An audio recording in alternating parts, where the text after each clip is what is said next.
Want to take a look at some 100% pure political desperation? Take it away, non-threatening female voiceover lady. For 20 years, Barack Obama followed a preacher of hate and said nothing is right raged against our country. Yep, they're going there. Reverend Wright is resurrected tonight in this ad airing in Ohio, Pennsylvania, and Florida, courtesy of a right-wing PAC called the National Republican Trust.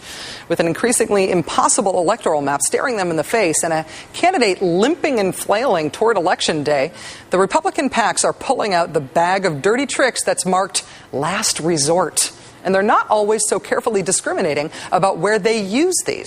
In Michigan, early this month, John McCain abandoned ship and left his down-ballot Republican cohort to fend for themselves, taking his campaign ads, his money, and his coattails to states he might actually win. That's left Barack Obama with an average lead of 17 points in the Michigan polls.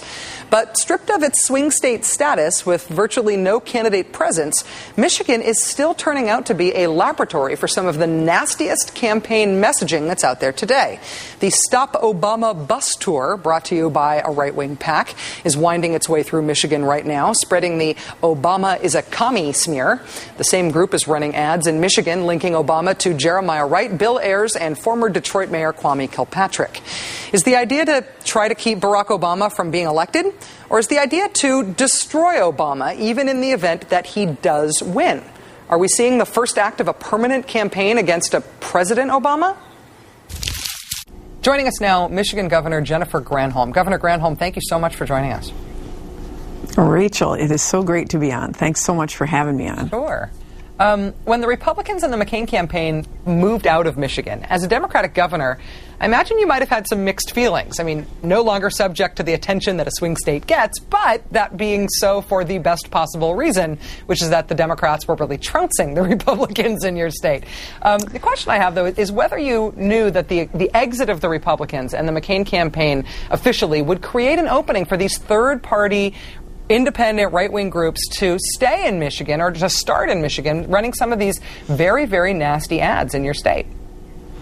Well, Rachel, they were negative before they pulled out. You know, we know that George Bush pulled out of Michigan 8 years ago. We are the poster child of a state that has suffered under the Bush administration. And so they've tried for a long time to try to distract Michigan citizens. But you know what? The reason why he's doing so well, Barack Obama is doing so well, is because we understand what is really important here. We are all about jobs. I just left a county, Livingston County, which is a fairly conservative county. And by the way, they made sure I told you to say hello, that they love you. But it was a packed Democratic kickoff. They were wall to wall, and this county should never be up for grabs, or at least certainly that we shouldn't have any Democratic House seats that are in play. But you know what? They pulled out the McCain people. They've left with only these negative attempts, and it's just not working. I think what we're seeing with these sort of nasty smear-style campaigns from the right is an effort to try to really to pick scapegoats, to get people to turn their anger about economic conditions on people who would be politically convenient to blame. You think that Michiganders are not falling for it. How would you assess the mood of people in your state?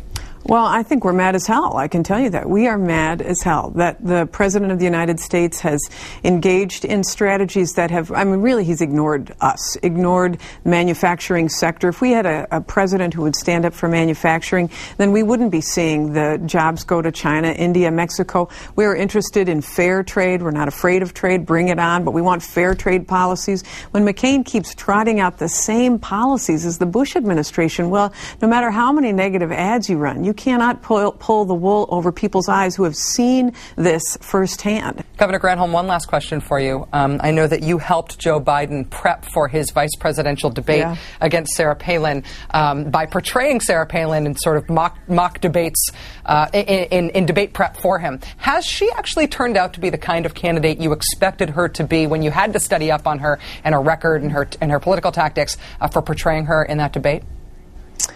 You know, I would say no, she has not. When we first went into this debate prep, I believed that she was qualified, but just not quite ready yet.